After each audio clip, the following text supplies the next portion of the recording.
Who said you could sit? I'm sorry, everyone. Such a clueless and embarrassing daughter-in-law. My mother-in-law, who had just tripped me by kicking my leg, was now acting all sweet and smiley to the relatives around her. People nearby offered their hands to help me up, but my mother-in-law stopped them. I gritted my teeth, holding on to my aching left leg. It's still slightly swollen, but that's the spot I fractured just a month ago. My mother-in-law was flaunting around the relatives, acting like she could treat me, her daughter-in-law, like a mere servant. But then, someone appeared, and just like that, mother-in-law reputation crumbled. My name is Jennifer. I'm 24 this year, and I live with my husband. We both work full-time. I met my husband at a matchmaking event organized by a friend. Back then, I thought the idea of getting married was silly, and I was too shy to even consider dating someone. Plus, I was always so focused on my studies that I didn't have many friends. Because of my personality, a few of my close friends worried that I might end up single and with few friends for the rest of my life. So, they strongly insisted and brought me to the event.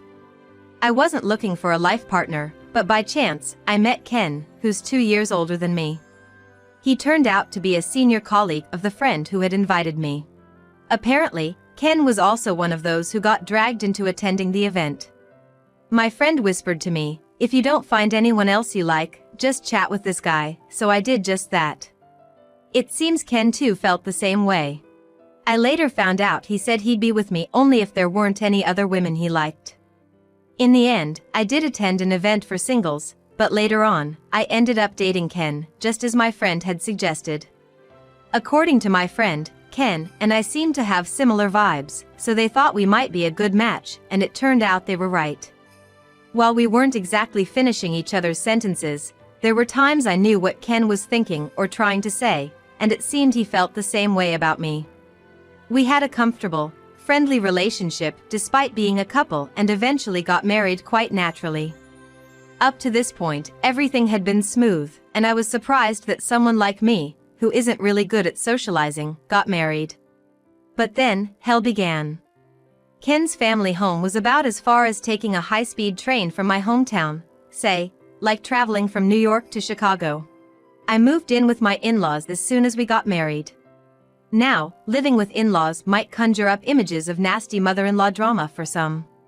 In my case, I thought Ken's parents might be as laid-back as Ken himself. But the moment I stepped into their house, an older woman said to me, "You're Jennifer? What's with that messy hair?" Before I could say anything, an older woman said that to me, leaving me stunned. I realized she was Ken's mom because her crescent-shaped eyes when she smiled looked just like his. "It's a pleasure to meet you. I hope you'll like this." Trying to hide my unease, I handed over a gift box that was in a paper bag. Without reaching for it, my mother-in-law said, "I'm busy, so get ready and come to the kitchen right away. You can unpack later." And then she just disappeared into a room. My father-in-law, who had been silent the whole time, was the one who took the gift. However, he didn't make eye contact with me and mumbled something under his breath as he walked in a different direction from my mother-in-law. Meanwhile, Ken just went inside without a word of explanation or apology. I felt uneasy about the family dynamics I had glimpsed in that brief moment, but I didn't have time to hesitate. As my mother-in-law had told me, I handed my luggage over to Ken and quickly headed for the kitchen. Hearing my footsteps, my mother-in-law turned around and gave me a sharp glare. "Do you not tie your hair back when you cook at home? Do you have some tradition where a husband drinks a tea made from his wife's hair or something?" Seems she purposely described my naturally curly hair as messy earlier. I wasn't expecting to start cooking as soon as I arrived, and it appeared she didn't like that I had my hair half up. "I'm sorry. I'll tie it back and come right back." As I was about to leave the kitchen, she said, "Don't you dare drop even a strand of your uncultured hair. And if you're gonna tie it, these hold the best," handing me a pile of rubber bands. I was somewhat prepared to be bullied as the new daughter-in-law, but I hadn't expected such direct animosity. My mother-in-law was a tricky person to deal with. Most would assume mothers bully their daughters-in-law because they feel their precious son has been taken away, but it didn't seem that way with her. That's because she was tough on Ken and my father-in-law as well. Especially towards Ken, she'd often say, "You're so weak-willed that you could only get a good-for-nothing wife like her," or "despite me constantly telling you not to turn out like your dad." She was really mean with her words. Ken and my father-in-law just kept quiet, not retaliating at all. I decided that she must have some sort of condition where mother-in-law can't survive without making snide remarks. I managed to endure that. However, there were times when mother-in-law was in an especially bad mood and only my meal wouldn't be served. Ken and my father-in-law saw this, but both pretended not to notice. Ken, in an attempt to appease her, would even join in on her nasty remarks about me. Despite being a grown man, he didn't have the guts to speak up to his mother. He acted as if everything his mom said was right, blaming me for it. It made me sad, and at the same time, I was utterly dumbfounded by his attitude. As for my father-in-law during these times, he would be as inconspicuous as possible, quickly leaving the room whenever my mother-in-law started harping on me. The reason not only Ken but also my father-in-law couldn't stand up to her became evident through her harsh words. "You married into our family, so you have no right to talk back to me. Everything you have now is thanks to my father. If you have any complaints, why don't you speak up? You'd be cursed by my father." It didn't seem like the father-in-law was afraid of being cursed, but he seemed to feel inferior because he married into the family. Having seen his father being submissive to his mother since he was young, Ken probably realized that his mother was the strongest in the family. Just like his father, he always tried to gauge his mother's mood and would either stay silent or agree with her, no matter what she said. I, already anxious about living in my in-laws' house, was soon faced with a predicament. From the day we started living together, I was made to accompany my mother-in-law on her weekly grocery and household shopping trips. One day, after getting used to carrying bags full in both hands, I went to the usual supermarket that my mother-in-law always frequents. It was a weekend, so the elevator we usually took was crowded, and we couldn't use it right away. Impatient, my mother-in-law quickly grew frustrated that there wasn't a single elevator on the ground floor, exclaiming, "Forget it. It's a waste of time to wait here. Let's just use the stairs." Though she always has me fetch even just a single TV remote for her, it was surprising to hear such words from my mother-in-law. If I dared to speak out, I felt like she might just bite my head off, so I silently obeyed. Walking diagonally behind my fast-paced mother-in-law, I reached out instinctively when she almost tripped over the hem of her dress. In that split second, I stretched out my hand and supported her back to prevent her from falling. But in doing so, I lost my balance and ended up tumbling down a few steps. Until then, everything had been okay. However, because of what I did, I neglected to watch my own step. I lost my balance and fell. "Hey! What the heck are you doing?" Instead of showing concern, my mother-in-law scolded me. Oddly enough, I was more surprised by her reaction than the pain I felt. I'd only fallen down a few steps, but it seemed like I'd twisted my ankle pretty badly. Noticing the rapidly swelling ankle, my mother-in-law clicked her tongue in annoyance. "Ugh, you're so clumsy. With that ankle, you won't be able to carry the groceries properly. Just wait in the car. It's pointless having you here." I don't want to sound ungrateful, but it's pretty harsh considering I got hurt while trying to help my mother-in-law.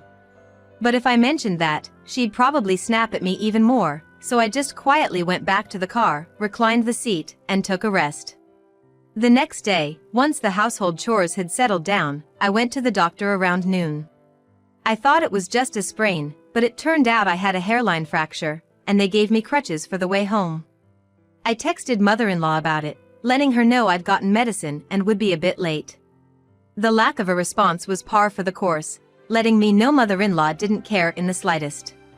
Struggling with crutches I wasn't used to, I got home only to be immediately told by my mother-in-law, "Change the light bulb in the bathroom. The ceiling is high, so just use the ladder from the backyard. And make sure to clean that dirty floor." I was taken aback by her usual uncaring attitude. It wasn't that I wanted her to be concerned for me. But, there's no immediate need to use the bathroom, and couldn't the light bulb replacement wait for Ken or the father-in-law to get back from work? Having someone with a bad leg climb up a ladder on a slippery floor, it showed mother-in-law lack of humanity. And of course, when Ken and father-in-law came home, neither showed any concern. All I got was mother-in-law yelling at me for not doing chores efficiently with my injured foot. From that point, her mistreatment of me intensified. Though she didn't lay a hand on me, I was constantly berated with cruel words, increasing my stress. About a month into this life, while I was weeding the garden, protecting my slowly healing foot, mother-in-law approached me. "There's a family dinner next week. Knowing you, you don't have any formal dresses, right? I'll lend you one of mine, but make sure you fix that messy hair of yours for the day." Ever since the marriage, she had made me quit my job. I had no money of my own, yet mother-in-law never stopped taking digs, even about the texture of my hair. Thanks to her, I was always forced to tie my hair up tightly, making me feel like I was aging even more. Ken said that family dinners are held about once every 3 months, and everyone who gathers there holds a high social status. Whether they're highly educated and employed at major companies, or entrepreneurs with over 500 employees under them, they're all elites in their respective fields, it seems. When I actually went, I noticed that in the parking lot of the reserved restaurant, everyone was standing around in groups, chatting and mingling with those high-status individuals. Even though I was the newbie, many approached me to chat, but my mother-in-law would almost always intervene. "This is my daughter-in-law, Jennifer. Sure, she's dressed up nicely now, but on a regular day, if no one says anything, she'd be in sweatpants with unkempt hair. It seems she put in extra effort today knowing she'd meet all of you. Honestly, it's a bit much, isn't it?" Despite the awkward smiles from others, my mother-in-law kept bad-mouthing me. Some kind person tried to divert the conversation, but my husband, Ken, either stayed silent or just nodded along to whatever his mom said. The mother-in-law sweet-talked everyone in a cloying tone and even handed out small gifts to each person. When we finally entered the restaurant, the seating arrangement seemed to be decided by some unspoken rules. I was about to take a seat following Ken, but my mother-in-law, who was talking with someone, darted over immediately. "What do you think you're doing sitting down as a daughter-in-law? Stand up." Incredibly, she kicked my injured left foot. Losing my balance, I fell hard to the ground. I let out a soft cry, writhing in pain. I had just had the cast removed, so there was no protection, and I felt the pain directly. Looking down at me, the mother-in-law quickly said to the others, "I apologize for the scene. My lack of discipline has caused this embarrassing display. She should at least fake it better, right? After her own carelessness got her injured, she only knows how to play for sympathy." Mother-in-law may have been panicking inwardly at my fall, spewing nonsense rapidly. A few nearby people offered to help me up, but she stopped them all. "It's all right, no need to be kind to a liar. I'll give her a piece of my mind, so don't you worry about it." Mother-in-law grabbed my arm, trying to force me up while swiftly taking her own seat. I was sitting on the cushion. Being treated like a mere doll by my mother-in-law and the glances from the surrounding people made me feel embarrassed and irritated. I took a deep breath, ready to express the feelings I'd been holding back. But suddenly, someone approached from behind, brushed past me, and touched the back of my mother-in-law. "Oh, big mother-in-law!" The startled voice of my mother-in-law. Judging by her words, it must be my husband's grandmother. The woman was elegant in a pale-colored dress, but her tight-lipped expression gave off a cold vibe. "I heard you weren't coming today." "Well, I did say I might not be able to make it because I had plans, but I made a reservation just in case I could." "What, shouldn't I have come?" "No! It's not like you shouldn't have come. I'm delighted." My mother-in-law suddenly looked timid and scared. The big mother-in-law told my father-in-law, "Go ahead and start," and led my mother-in-law to a corner of the room. When I tried to stand up, the big mother-in-law stopped me. "You've got that leg injury, right? It's not good to strain yourself. Just relax and sit next to Ken." Her commanding presence was undeniable, so I just complied. As the big mother-in-law was about to return to her seat, my mother-in-law, standing in the corner, spoke up. Big mother-in-law." "What is it? You should just stand there. If you have something to say it from there." Without even looking back, the big mother-in-law sharply responded. Why do I have to stand? I came because I wanted to dine with you.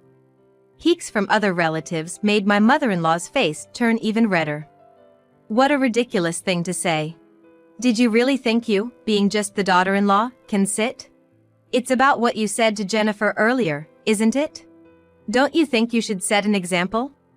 Faced with the big mother-in-law's firm response, my mother-in-law's face turned even brighter red. Soft chuckles could be heard from somewhere. You used to be such a sweet girl when I first met you. When did you become so mean? If I knew you were like this, I wouldn't have let my son marry into your family. Well, my son did run away from home because he didn't like me, so I can't say much. My father-in-law, seated in front of me, shifted uncomfortably. Turns out, the silly reason my father-in-law married into the family wasn't because of a lack of heirs or any special reason, but seemingly to escape his strict mother. And the big mother-in-law just wouldn't stop talking. Everyone had stopped eating and was listening intently. I was shocked when he ran away from home, only to come back casually with a wife and son. You'd think they've done a remarkable job raising their child, but here they are, both of them, pretending not to notice their daughter-in-law being mistreated right in front of them. From the daughter-in-law's perspective, she must feel she's married into quite the family, huh? Why don't you two show everyone those dumbfounded faces of yours? Big mother-in-law pointed at father-in-law and Ken, who were seated, making them stand next to mother-in-law. These folks are a disgrace, being rude to relatives who've come from outside. Remember them well. I felt she might be overdoing it, but seeing the three of them, heads down, made me feel better. All eyes were on them when mother-in-law spoke up again. Big mother-in-law. I've been trying to educate this failure of a daughter-in-law. She barely does her chores, using her foot injury as an excuse, and even puts on a show of pain in public. My husband and son listen to me, but the daughter-in-law's defiance disrupts the household order. While accusing others of putting on a show, mother-in-law pretended to wipe tears with her sleeve, leaving me speechless. Big mother-in-law, who had been silent, sighed deeply and said, "Even if Jennifer were a worthless daughter-in-law, aren't you just as bad for kicking her in front of not only relatives but also guests? You oppress your husband and son, and use violence against a daughter-in-law just because she doesn't obey? You're like a frog in a well, thinking it knows everything." Mother-in-law finally fell silent at big mother-in-law's stern, yet not overly emotional voice. The trio, including mother-in-law, stood in the corner for a good hour. In the end, big mother-in-law let them eat because it'd be a waste of food to leave it. After the meal, I stopped big mother-in-law to express my deepest gratitude. While she still had a stern look, she advised, "Don't hesitate to cut off anyone who treats you poorly." Yet, her gaze seemed gentler than before. When I got home, my in-laws and Ken were already waiting at the front door. "I bet you haven't been able to clean the yard since you've been out all day. Please take care of weeding, trimming the bushes, watering the flowers, and sweeping the porch now. After that, we'd like a massage, so hurry back when you're done." Perhaps to vent the embarrassment caused by my big mother-in-law, my mother-in-law piled on more chores than usual. Father-in-law and Ken were silent, but their stares were clearly malicious. They blocked my way, not letting me step inside the house, so I sighed. "Oh, so you always get treated like this, huh?" Peeking out from behind me was big mother-in-law. Actually, big mother-in-law had asked me to come here. Seeing her, the three stiffened up even more. Noticing the large bags big mother-in-law was carrying, their expressions grew more tense. "Mom, you came all this way even though you're busy?" For the first time in a while, father-in-law spoke up, only to be glared at by big mother-in-law. "You guys are the ones piling on unnecessary work even though you know she's busy. From what I've seen, it seems like a little trouble wouldn't make you reflect on your actions." Big mother-in-law said this and handed one bag each to father-in-law and Ken. Yes, upset with their behavior at today's dinner, big mother-in-law had decided to move in for a while to discipline the three. During this time, she advised me to go back to my parents' house and even said that if things didn't improve, it might be best to consider divorce. We're about to start a fun living together. I'm so excited that I ended up bringing a lot of stuff.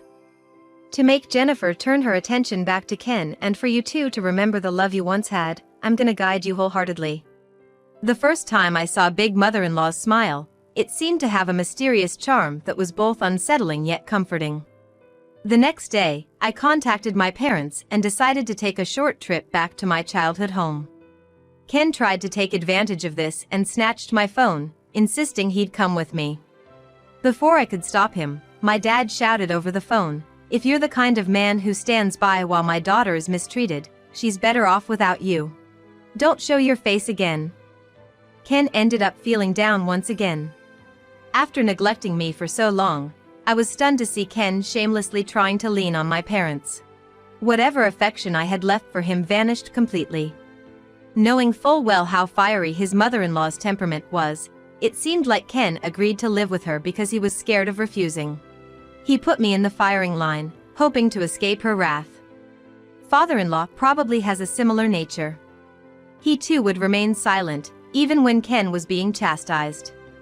I hope from now on, all three will be educated by the much scarier Big Mother-in-law and become more decent human beings. However, ever since then, while I've been relaxing at my childhood home, I receive calls almost daily. Most of the time, it's mother-in-law, but occasionally it's father-in-law or Ken. "Can you ask Big Mother-in-law to leave?" In short, he says this over and over again without hesitation. With me gone, all three are being thoroughly trained in household chores by Big Mother-in-law, and they tell me they're sore all over every day. On top of the physical exhaustion, they can't take out their frustrations on a daughter-in-law, so the atmosphere at home is constantly tense. It's not just Big Mother-in-law. Apparently, she's been calling over relatives unannounced for surprise inspections. The three of them are made to entertain the guests, spending their days in a state of constant tension. All three kept playing the victim, saying things like "kick out the Big Mother-in-law and come back. Why are we going through this?" So, I declared our divorce over the phone. Normally, it's something to be discussed face to face, but given how they treated me poorly, I figured I wasn't in the wrong to do it this way. With the mediation of the Big Mother-in-law, the divorce process was completed smoothly. I continued to stay at my childhood home, searched for a job, and decided to start a new life. Half a year later, a minor incident occurred at my workplace. Shockingly, my ex-husband, along with my in-laws, had tracked down my workplace and showed up unannounced. I wondered where the leak had come from, but then I got a call from Big Mother-in-law. She told me the letter Jennifer sent was opened without permission. Maybe that's how they found out. I calmed down the apologetic Big Mother-in-law and assured her that there was no harm done. At the entrance of my company, 3 of them were restrained by multiple security guards. Watching quietly from the floor above, I noticed they were repeatedly mentioning my name. They probably couldn't stand the scolding from Big Mother-in-law any longer. But Mother-in-law used to curse me with foul words every day, and both Father-in-law and Ken turned a blind eye, so it's no surprise they're in this situation now. I don't feel the slightest sympathy for them being manhandled by the security, and I don't want them in my sight anymore. Besides, I already had someone special in my life. This person respects my feelings, but also confidently shares his own opinions. He's someone I can really rely on. To be honest, I'm not yet brave enough to think about marriage, but I'm gonna take it slow and nurture our love,